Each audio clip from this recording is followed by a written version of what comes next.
how to view your FPS in Roblox. So first, just open up any game that you want. So for me, I'm just gonna open up Blox Fruits. You're gonna click it on right here. I'll just click on play and wait for it to load, and I'll be back. So now, as you can see, I have my Roblox open right here.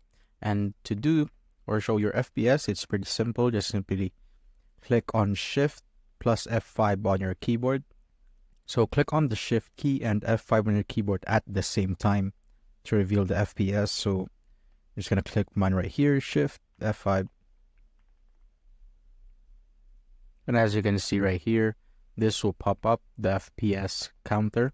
So you will see it as top left. It also displays the physics, render, and network. As you can see right there.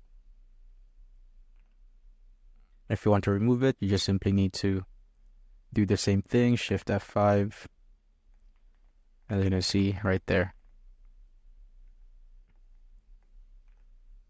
And that's how you basically view your FPS in Roblox.